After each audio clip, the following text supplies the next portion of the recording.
ყველაზე მდიდარი სოფელი იყო წარმოებით. წარმოება იყო, აქ შახტები იყო, ფაბრიკა მუშაობდა. ეს იყო ბარიტის წარმოება.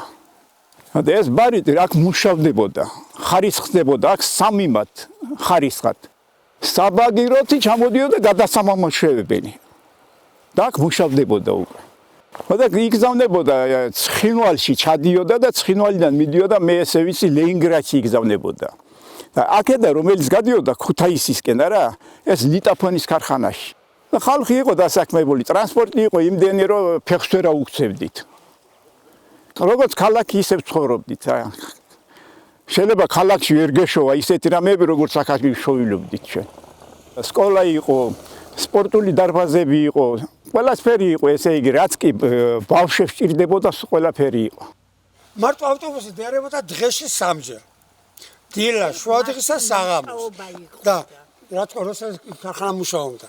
და ამის გარდა კიდე შულო რა არის კიდე რომ თბილისის ამბროლაური, ცაგერი, ჭრებალო, უწერა, შოვი ავტობუსები სულ ამ ტრასაზე დაარებოდნენ შულო.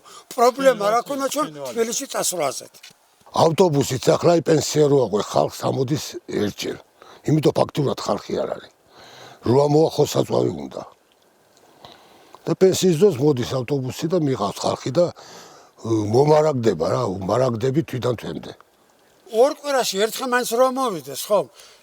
ძალიან კარგია, მაგრამ კიდევ ერთხელ ხალბატონმა აგერ გითხრათ, რომ თუ 4-ზე ნაკლები იქნა და 4-ზედაც კიდე ეზარება ამოსვლა, უნდა იყოს 5-6 ადამიანი. და ხანდახან არ აუგროვდებით ამდენი და რა ვქნა. მისის ძვრა რომ მოხდა იმის შემდეგ დაიცალა. მისის ძვრა რომ მოხდა 91-ში არ იყო. იმის მე წავიდა ხალხი აქედან. სკოლა აღარ იყო, არაფერი დაიშალა ყველაფერი და სკოლაში თუ არის არა ბალკ მაქანა ყოველ გაზდი ბალკს ვაჭრე. და ვისაც ბავშვი ყავდა ფოწევიდა აქედან. ეს საბაგირო გზა ჩაინგრა ერთიც მეორეც დანგრეული იყო, ამის აღდგენა ძნელი იყო, ამ ფაბრიკის აღდგენა ძალიან ძნელი იყო და წევიდა ხალხი იძულებული გახდა წასულიყო საპარეკ. ამჟამად არის 7 ოჯახი. 7 ორ-ორი ადამიანი მარტო. ესენი არიან 3, დანარჩენი 2-2. ადრე იყო 55. 80 იქიშო. 80 ეგ მე არ მახსოვს და მე რაც მახსოვს. ესე გამიგონია 80 ოჯახი. 80 არის არ ოდის არ იქნებოდა გივი, მაგრამ მე რაც მახსოვს 55 იყო. მოსული ხალხი იყო ძირითადად რაიონის ხალხი, სხვადასხვა რაიონებიდან. აი აქ ბინაში აგერ ეს 60 ბინიანი რო გითხარით, აქ დაბლა არის, იყო 5 სართულიანი ბინები. არაულობამდე აქედან დავდიოდით სულ ჩვენ. ისე ვინ წევიდოდა ქუთაისზე და ტყიბულზე ვინ იმას აქნავდა. აქედან ჩვენ საათნახევარში ცხინვალში ვიყავით უკვე. სურო ნელაგვევლო. ხორცი, პროდუქტი ყველაფერი ჩამოქონდა იქიდან.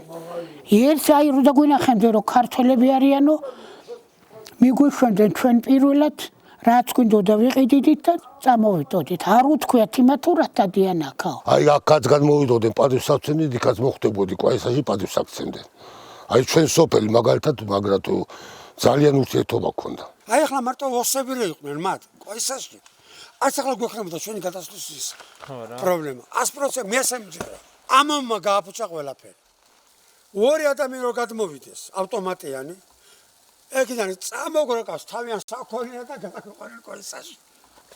ეზოკარი აი შემოღობილი რატომ აქვს? ეს არის ბატონ გივის ეზოკარი. აი აქ.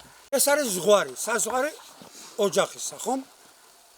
სახელმწიფოს არ უნდა კონდეს საზღვარი. არ უნდა იყოს დაცული. ვიღაცისკენ მაინც. ვიღაცამ აუშტვინა. ნებისმიერ დროს. ონამდე ჩავლა სულ ხლეჭინით კაცშვილი წინ ვერ დადგება. აბა